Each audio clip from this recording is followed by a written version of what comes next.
Hello everyone.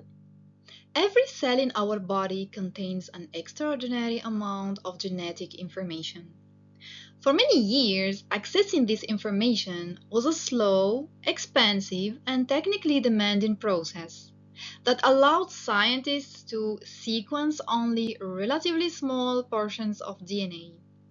So, have you ever wondered which technology has revolutionized DNA sequencing? Welcome to the course Bioinformatics and Genomic Data Analysis. Today, we'll start our first lesson on next generation sequencing, commonly referred to as NGS. Nowadays, DNA sequencing is at the heart of modern biology and medicine. It helps scientists identify disease-causing mutations, study infectious pathogens, understand genetic diversity, and develop personalized treatments. However, this was not always possible. Until recently, sequencing DNA was slow, expensive, and limited to relatively small DNA fragments. Through our rich table of contents, we will discover how NGS revolutionized DNA sequencing. Before discussing NGS, let's briefly review the technology that came before it. For many years, Sanger sequencing was considered the gold standard for DNA sequencing. Sanger technology determines the DNA sequence using what we call chain-terminating nucleotides. And this technique is known for its excellent accuracy because it relies on the selective incorporation of chain-terminating dideoxynucleotides during DNA synthesis.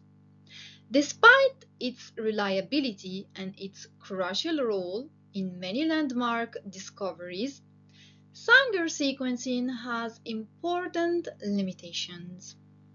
Since it processes only one DNA fragment at a time, making it relatively slow, labor-intensive, and expensive for large-scale projects.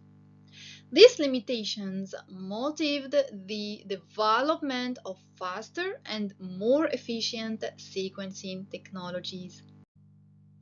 In contrast to Sanger technology, NGS completely transformed its paradigm. Let's see how it emerged. Next-generation sequencing introduced a completely different concept known as massively parallel sequencing. Advances in capillary electrophoresis, fluorescent detection, and automated data analysis contributed to the development of these new high-throughput technologies. So, instead of sequencing one DNA fragment after another, NGS analyzes millions of fragments simultaneously during a single run. This innovation dramatically increases sequencing speed while reducing the cost and generating enormous amounts of genomic data. Today, NGS has become the standard platform for large-scale genomic studies as well as transcriptomics. Now, let's see together the principles of NGS technologies. Although different NGS platforms use different sequencing technologies, they all share the same fundamental principle.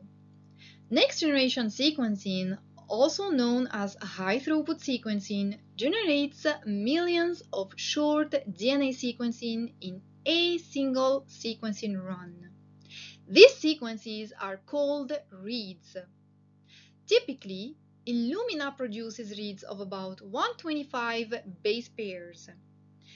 Each read represents only a small fragment of a genome or a transcriptome. These short reads are then computationally assembled and analyzed using bioinformatics tools to reconstruct the original genetic information.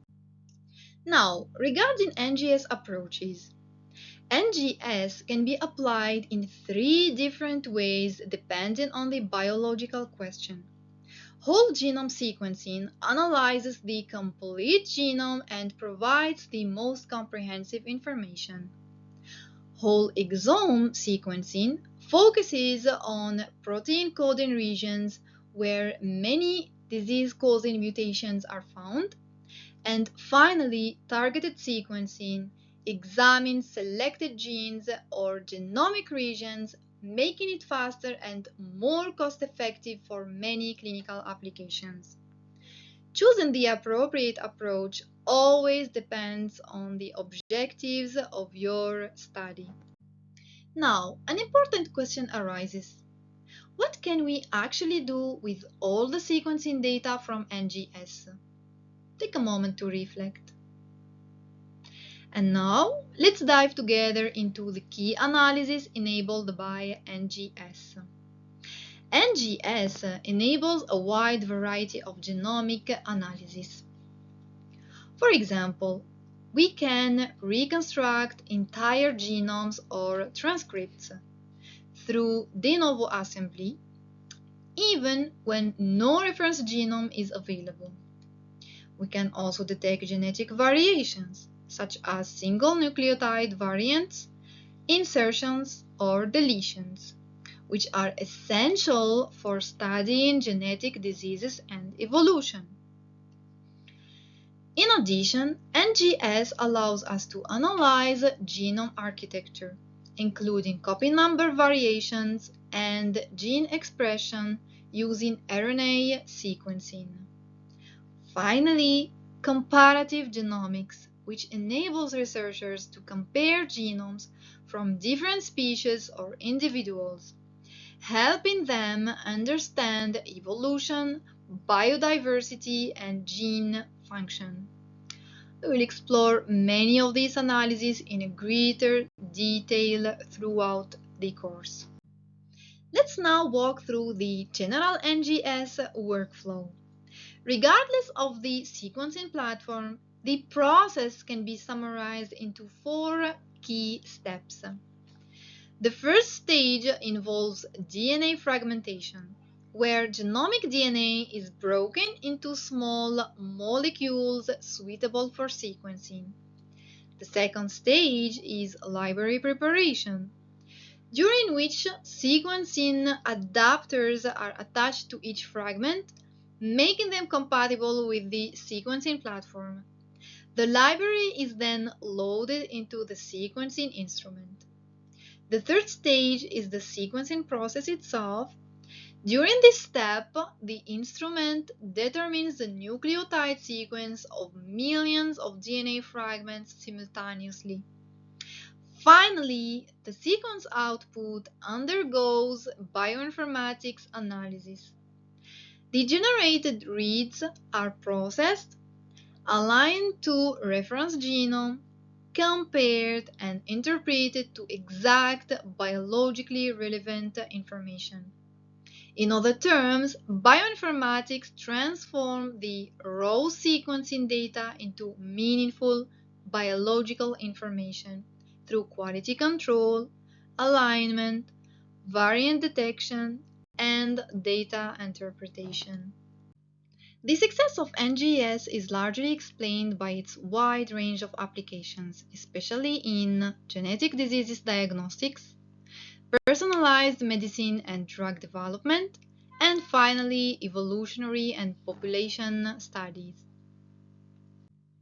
In clinical genetics, NGS enables the identification of disease-causing mutations and supports the diagnostics of rare genetic disorders. In oncology, NGS helps characterize tumors and guides personalized treatment strategies. To conclude, DNA sequencing has evolved from Sanger to NGS and then to third-generation technologies, making genomic analysis faster, more accurate, and more accessible while advancing research, diagnostics, and precision medicine. We reached the end of this lesson, so thank you for your attention, and I look forward to seeing you in the next one.